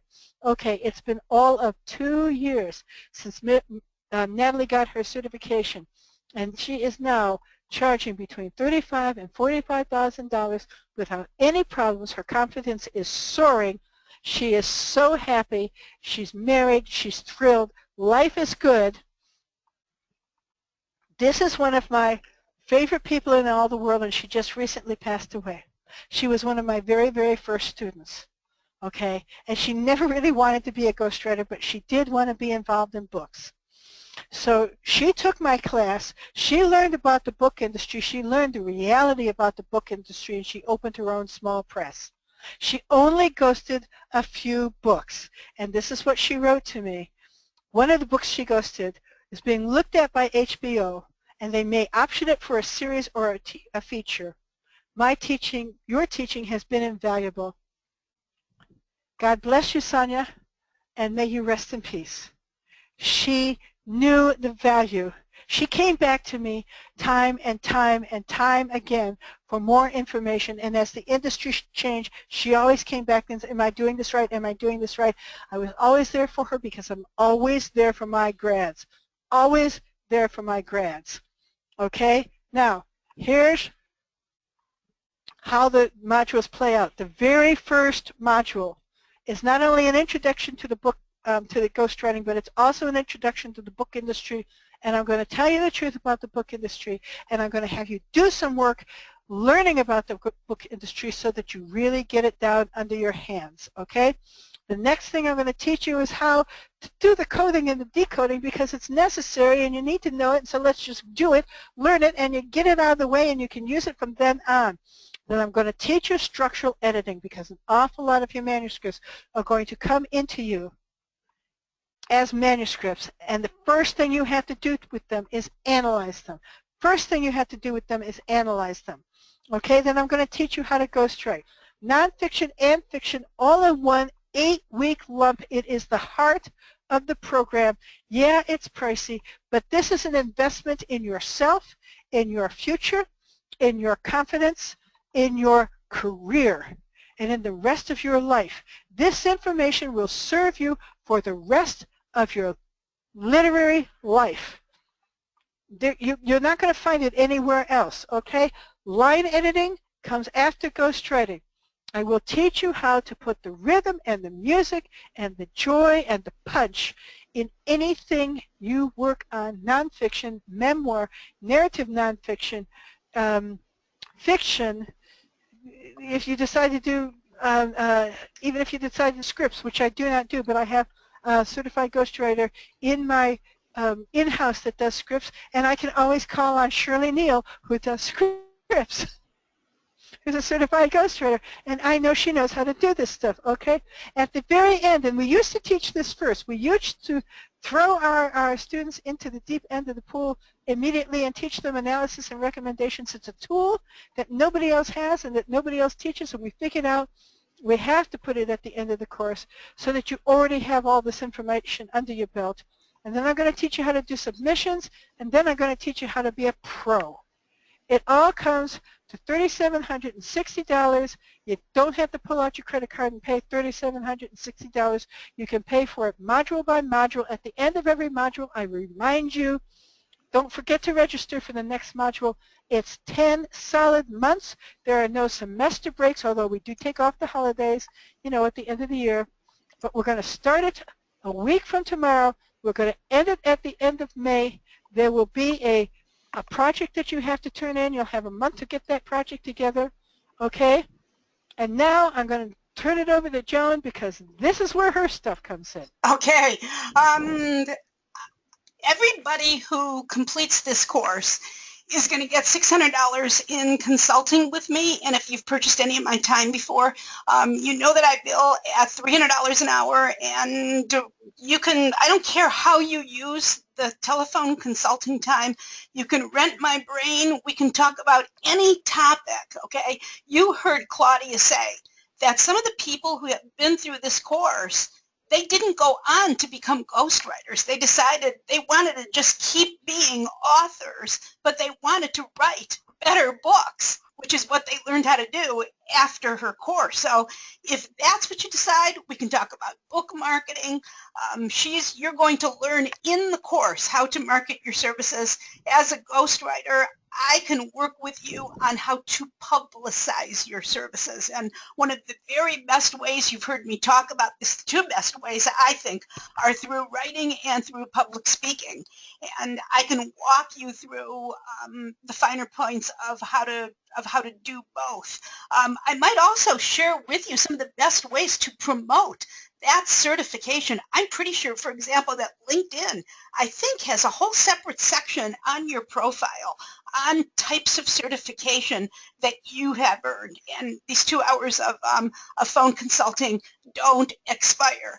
Why am I doing this? Because I get a commission for promoting this course, full disclosure right up front. And want to let you know again that you've got 10 months to pay for this course. The course starts a week from tomorrow, and there are 2 ways to register. Registration is going to be cut off just before midnight on Monday at 11:59. There are only going to be 12 people accepted in this course. Claudia, you want to explain why that is? Oh, gladly, because there are only 3 teachers, and we can't divide ourselves that much, and we all work for a living too, because we don't make really very much money off of this program. And the reason I do this program, even though I don't make a lot of money off of this program, is because I am dedicated to training and launching ghostwriting careers. So I can only work with 12 people. I mean, if there are only 3 of us, we're going to grade every single assignment. We're going to be available to you every single step of the way. You're going to get very definite one-on-one personalized attention, not just stop by my office and we'll talk for 5 minutes. We will be available to you by email, by phone, by internet interface, whatever it's called. We will be available to help you every single step of the way. It's a lot of work. It's a lot of work for you. It's a lot of work for us. 12 is where I max out. I absolutely max out. Okay, I think it's actually an advantage that you're only taking 12 people, because then people get closer, they get closer one-on-one hand-holding. I mean, we called it hand-holding. And when we were going through these slides, I said to Claudia, do you offer hand-holding if they need it? She said no. She said we offer hand-holding when they need it, because everybody in the course, you'll need to have your hand held at some point, because it's not an easy course and it's not for everybody. And this is not the typical type of course I offer. If you've been following me for a while, you know a lot of my programs that will go really in depth on a really narrow topic. A lot of them are in the $49.95 range, and some of the more intensive training sessions are maybe $197 or $297. This isn't just a training program. You're talking about a career change here. So if you want to get started, this is the link where you can go. I've shortened the link for you. This will take you right over to their website where you can sign up. All you need to do is to sign up for Module 1 only, and you can get started. This is a big move for a lot of you. This is a career change. And if you need to talk to a spouse about it or a significant other, and you've got other questions, Penny Wells from Cal State, her phone number is here. She's actually on the line right now. She will be happy to talk to you about whether or not this course is for you. And by all means, call Claudia if you've got any doubts whatsoever about whether or not this course is for you. She would be happy to talk to you. All she asks is that you email her first to set up a time. So I'm going to keep this on the screen. Claudia, we've got some questions. Are you ready? We've got about 6 or 8 questions here. Okay. Kyra asked the question, what about writing in Associated Press style? Her clients want AP style for their books instead of the Chicago style, manual of style. Well, if they're not trying to get them traditionally published, then you know the door is open. If they want to get traditionally published, it's MS, it's Chicago Manual, it's CMS, it's all the way. If her clients want to self-publish, well then they can go ahead and do it. You can use any style guide you want. Any style guide. And self-publishing just throws the door open to anything. But if you want to be published by any of the 500 and some odd number of imprints that are controlled by the 5 big boys in New York, it's got to be CMS. It's got to be CMS. Okay. Denise asks the question, how many hours of homework per week? At least 4, if not 6 or 7. Okay, I'm going to ask, if you can, I'm going to ask Ilana, who just got her certification, how many hours of homework did you do every week? You can just type it in somewhere. I have no idea where. Yeah, type it in the questions box, Ilana. How much homework do you remember? And while she said 4 to 12 a week. 4 to 12 a week. It depends on the module. It really does. If you're talking about the first module, which is just going to be some internet research that I'm going to guide you on so that you learn about things that you've never heard of before, that's probably going to be maybe 2, maybe 4 hours in the first module. If you're talking about ghostwriting, oh, you're going to have to put in some intensive time. Yeah, because this is where you really need to knuckle down and learn, because this is how you're going to make your fortune. This is how you're going to establish your career. This is where your confidence is going to go from ground zero, you know, up to the moon, because I'm going to show you how to do it. I'm going to show you that you can do it. Okay, and Denise asks a good question that goes hand in hand with the one about how much homework. She says, can I work full-time and still do this program? I've had many students who've done that, yes. And that really is a very individualistic thing. If you can, if you're the kind of person who can work and go to school at the same time, then yes. If you're the kind of person who cannot, then no. And that's your call. Okay, and Alana just typed into the Q&A box. This is the person who went through your course. She said, yes, you can work a full-time job and take the course. Kyra also had asked the question, Ilana says, I ran my business while doing this. So there you go. You've got to work hard. And this is not a get-rich-quick, and it's just not a get-rich-quick program. It's not one of those get-rich-quick things. You see them all over the internet, and it's not easy. This is hard work.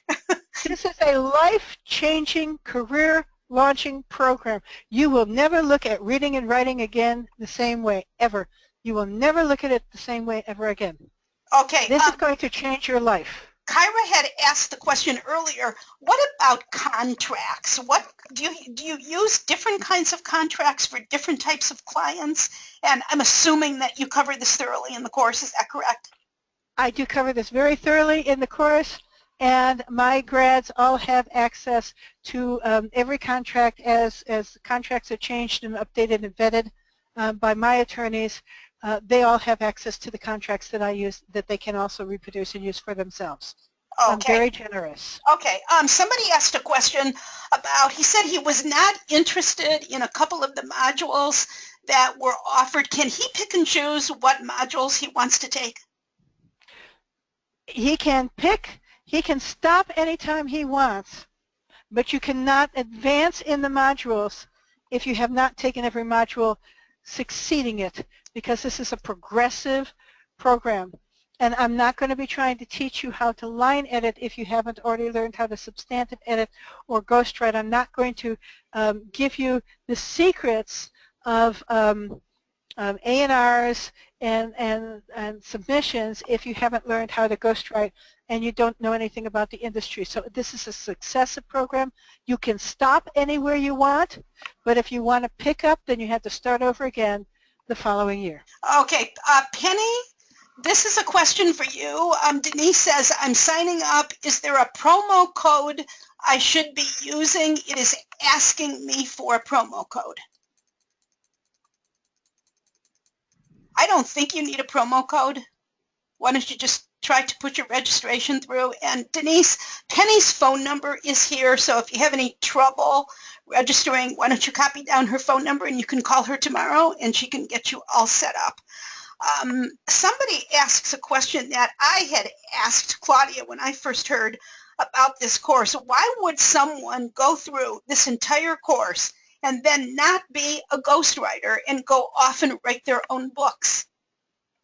Because you're going to learn in this course how to not ever have to deal with writer's block.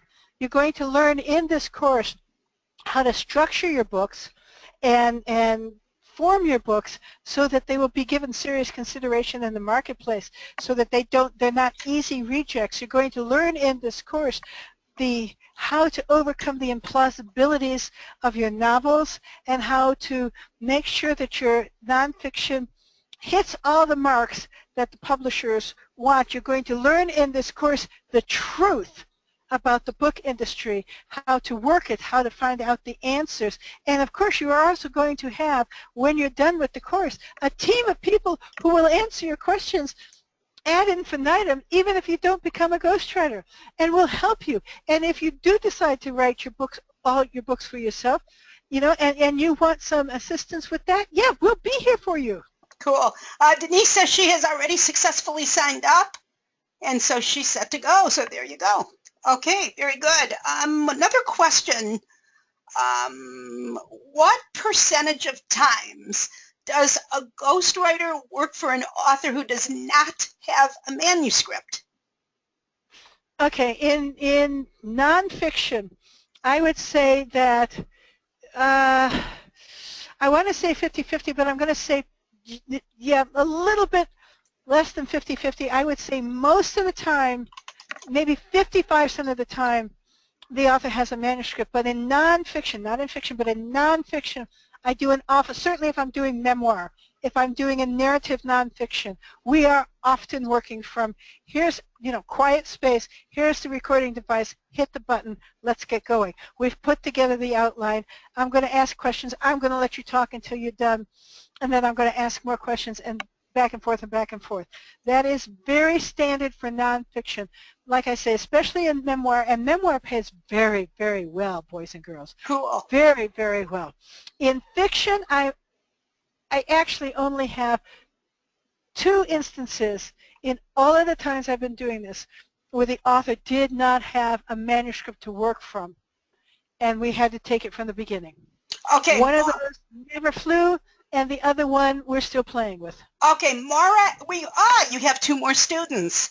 I don't want to give their names out unless you guys give me permission to give your names out. 2 more people just signed up. Mara asks a really great question. Can you be a ghostwriter from a remote location, or is it necessary to meet the author clients in person? I've worked with clients in London. Well, let me preface this by saying I don't fly. I do not travel well. I've been a disabled person for a very long time. I've had clients in New York. I've had clients in London. My latest client was in Hong Kong. I do not fly to Hong Kong. I work with my clients all over the world. This is 2016. We have something called the Internet. We have something called Skype. We have something called Zoom. We have something called GoToMeeting. I can work with my clients anywhere in the world. Sometimes the timing is a little nutsy, but my clients are everywhere, everywhere. Okay. And that's why I say you do that math about the global numbers of people who want, it's way more than 2.5 million people who are ready and willing and have the cash in hand to pay us. Okay, welcome to the course, Kira Henschel. I apologize for calling you Kyra. Kira just signed up. And welcome to the course, Nan Devlin. Very good. Welcome to the course. And we've got another question here about money, money, money. Oh, Denise, who signed up, asks, which genre pays the best? Really, memoir, no question. Fiction pays very, very well, but it's not as consistent. You can go from one memoir to the next, to the next, to the next, and make a very, very good living. If you're not feeling competent and you just want to churn them out, business books, they don't pay as well, but you can do 3, you can do 4, you can do 5 business books in a single year, absolutely, because those go for $35,000, $45,000, $50,000 a shot without any question. Memoir, you can get $65,000, $75,000, $85,000 after you've got some experience under your belt. Very easily, very easily. Fiction pays more money because it's a major pain in the ass. I didn't say that. A major PITA because it takes a lot of work, because there's a lot of jockeying back and forth, because your author does not want to have to change their non-plot. They want to keep their sequence of events. They want to keep their one-dimensional characters. They want to keep all their implausibilities, but they want the book to sell. Because they want the book turned into a movie. Because they want the book to, but you can't. It just doesn't work. I know. But nevertheless, it does pay very, very well, but you can make a much more consistent living doing memoir, especially legacy books.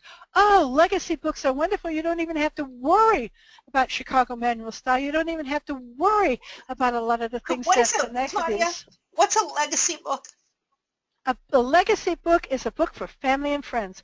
I'm 92 years old. The book I'm about to sign, it's a legacy book. He's 92 years old. He wants to tell his story. He wants to leave it for his kids, his grandkids, his great-grandkids. That's a legacy book. Always has been. Those are nice, and they pay very, very well. Okay, do we have, here's a question. Connie wants to know, will you be presenting the course again later if I am unable to sign up for this one? Because of the new configuration, this course is going to start over every single fall.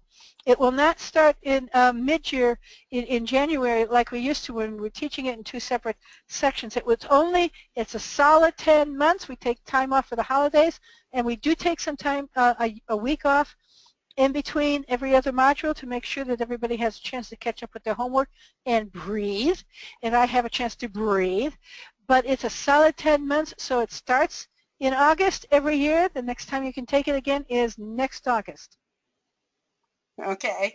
Is it okay if I share a little secret with people on the line about something that one of your students told me about you? Yes. As long as it's not too nasty. No. It's actually Laurel Cashin, who lives here right near me in the next community. And she was actually the person who I first heard about you, Claudia, from? She's a graduate of your course, and I was talking to her, and she told me that you're a real butt kicker. She said you're really tough. You're a tough teacher, and she said it's turned her into just a dynamite writer, and I am on the edge of my seat waiting to hear if she got her contract signed, because she told me that she was right on the verge of having a contract signed, like was last week or this week or something. And it's this week. It's a nice sized gig, her first gig, and I've already put it into the universe that it's a done deal. I'm going to put money down that she gets that gig because she's got the confidence and she's got the ability, and that's what it takes. Okay, we've got a question here from Alicia. Alicia lives in London. She says, will I need to be part of the live lectures when it's in the middle of the night, or can I review them the following day? Okay, I've had students in London before. I've had a student in Switzerland who took this class from 1:30 in the morning to 4:30 in the morning, and yeah, sometimes we heard her snoring. It would be nice if you can make it to class live, but if you can't, those recordings are going to be there for you. Those recordings are going to be there for you. So, and I will be there for you, and I will be available when you are available. When it's nighttime for you, it'll be morning for me, and we can talk then, and we can work together, and I will be there available, and my two TAs will be there available. So it's been done before. Okay. It ain't easy, but it's been done. You have piqued Denise signed up for the course, and you have piqued her interest in memoirs.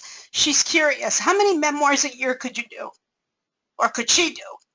How many memoirs could a typical graduate of your class handle per year? I'm going to say 2. They pay better, so 2 is really probably all you need. Memoirs you're going to make your clients cry. If you don't make your clients cry, then you're not doing your job right. Memoirs are deep, and they're intimate, and they're very heartfelt, and you learn an incredible amount, but they're very intense.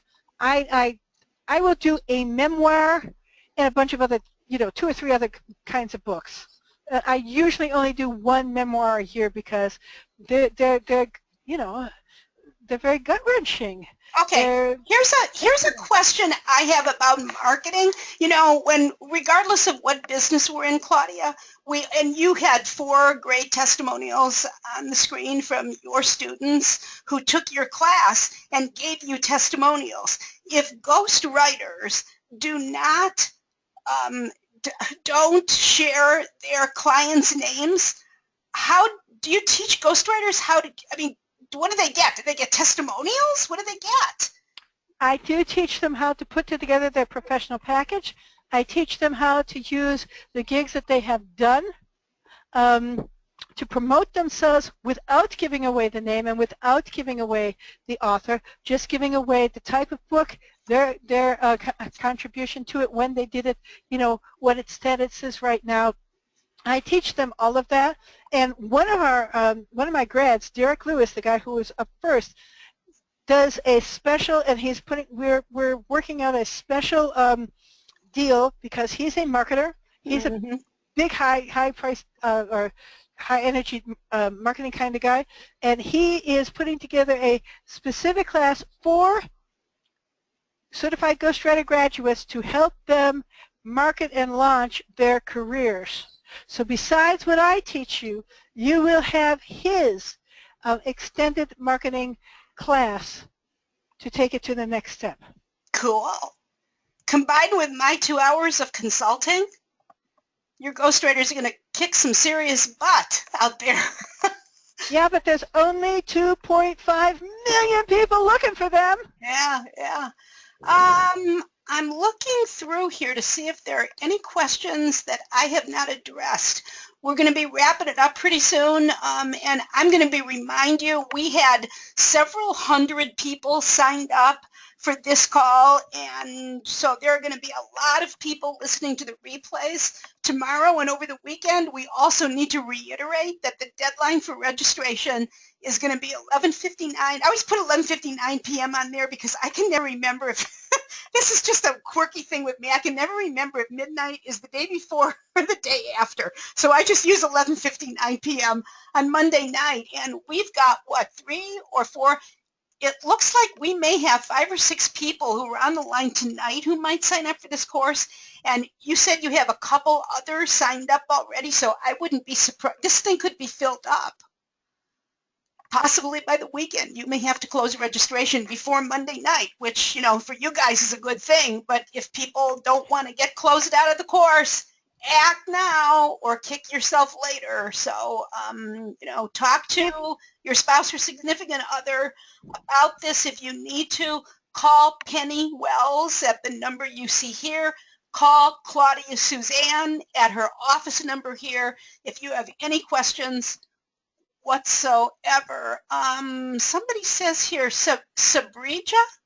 Sabriga. Yes. She says Claudia has good examples of how to use the testimonial she gets. Okay, good. We'll learn that in the course. Denise wants to know, is Derek's marketing class part of the curriculum? No, it's an added value that he. I don't know what happened there. It's an added value that he gives, that he's going to be giving for us. Okay, and then Deb asks the question, do you suggest that we take the first module and then add and pay for the ones after that? I think she's asking about how to pay for this. Unless you have significant discretionary funds, I would pay module by module. Pay for the first module. Believe me, I will remind you to sign up and pay for the second module before the first one is over, so that we can just keep going and going and going and going.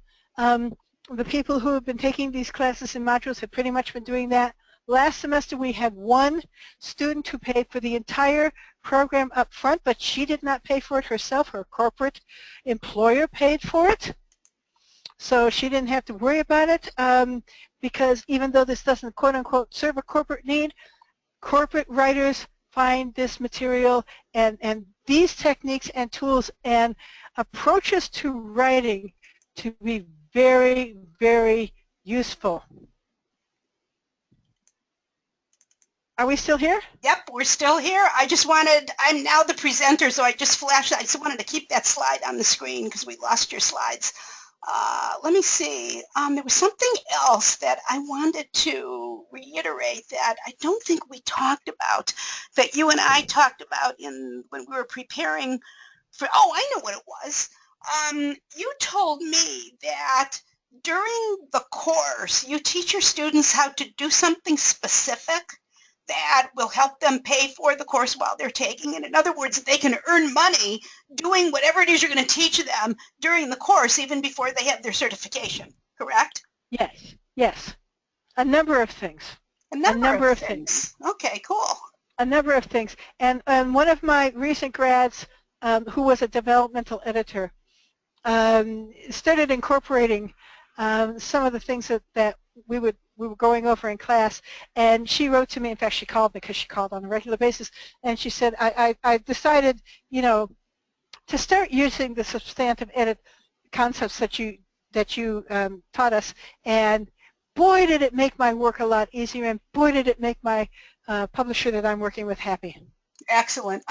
Denise asked the question, do you get a percentage of book sales in addition?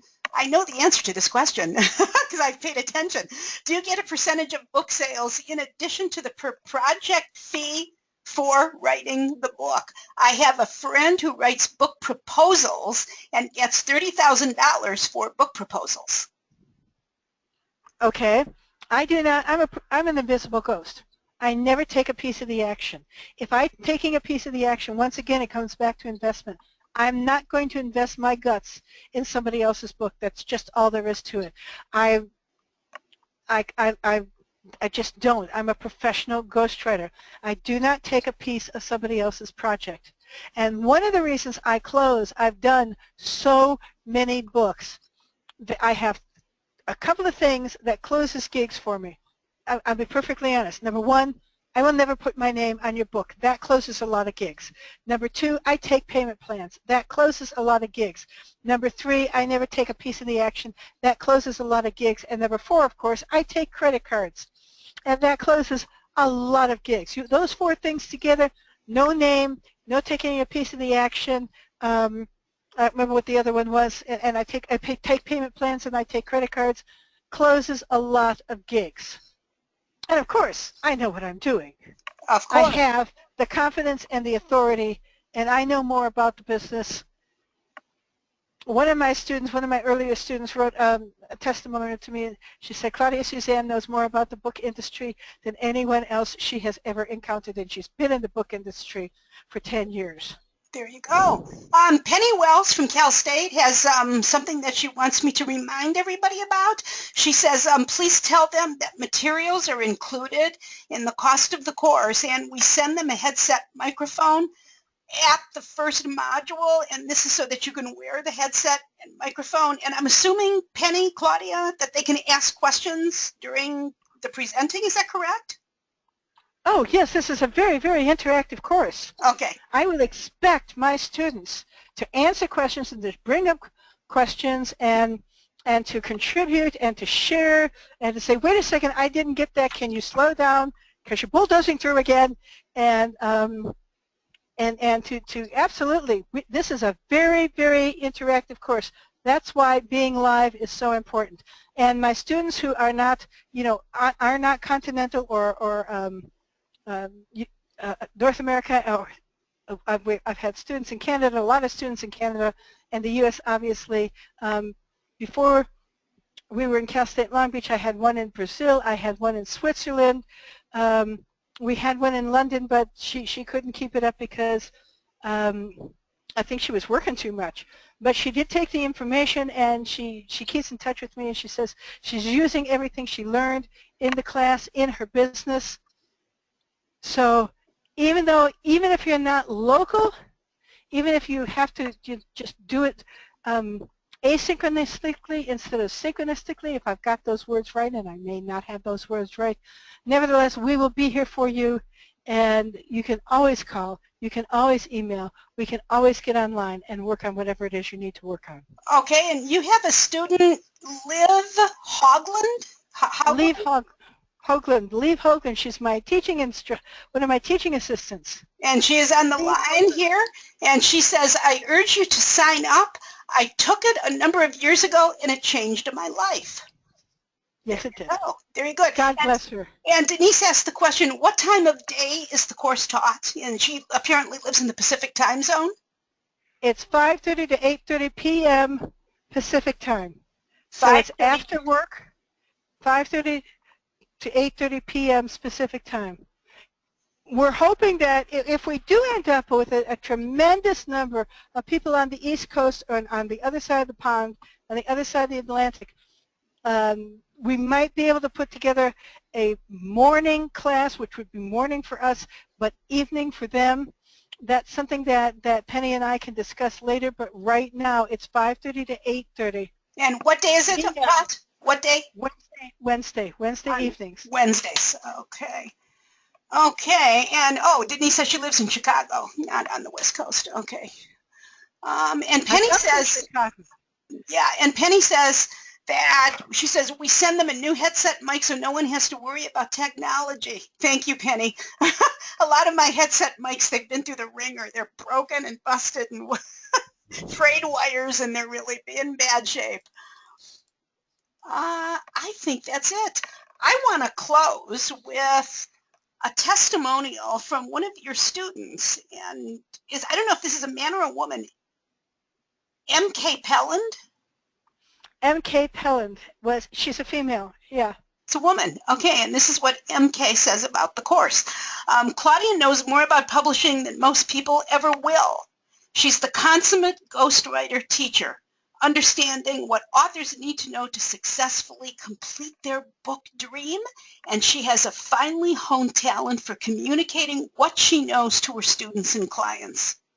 One of the most savvy business people I've known, trustworthy and supportive, an awesome dry sense of humor and a spontaneous wit. I recommend her without qualification. And I think that's a good way to close tonight. So thank you, Claudia, for being with us. I was excited the minute I heard your student Laurel tell me about you in the course, and then when Penny called and asked if I was interested in promoting it, I jumped on it because I know it's a perfect fit for so many of the people who follow me. So for those of you who signed up, best of luck on the course. You will be getting in touch with me when you graduate for your consulting session. If you're on the fence about this, talk to whoever you have to talk to make a decision, because one of the things Claudia and I agreed that we would do during this presentation was to give you a lot of information to help you decide whether this was right for you, because it's not right for everybody. And I think Claudia did a good job explaining what kinds of people should be ghostwriters and what kinds of people shouldn't be. So if you're on the fence, take down these two phone numbers, go to the website that describes more about the course, take a look, and if you have any questions, call or email them. Good luck with the course. I wish you the best success. And Claudia, good luck with teaching again. It sounds like a fabulous course, and I know that when you're done with it, we're going to have a lot more testimonials that you're going to be able to throw into the mix. So any parting thoughts that you'd like to leave us with? It's a lot of fun. It's a lot of work, but it's a lot of fun. We have a good time, and like I say, you will never look at reading and writing again the same way for the rest of your life. I'm looking forward to working with as many people as want to take this course. Thank you so much, Joan, for this opportunity. Okay, thanks everybody. I should have the replay out tomorrow, so if you missed anything or if you'd like to share the replay on social media in some of your LinkedIn groups, I would encourage you to do that. But don't do it if you're on the fence about joining, because we've got a Monday night deadline that they have to abide by. And as I said, we probably have 6 people just who are on this call who are probably going to end up registering. And so we could be closed out by the weekend. So that's it. Thank you for joining us tonight. Thanks for your patience with the technology problems. Keep in touch and let me know how you're doing in the course. I'm curious. Thanks, everybody. Good night. Good night.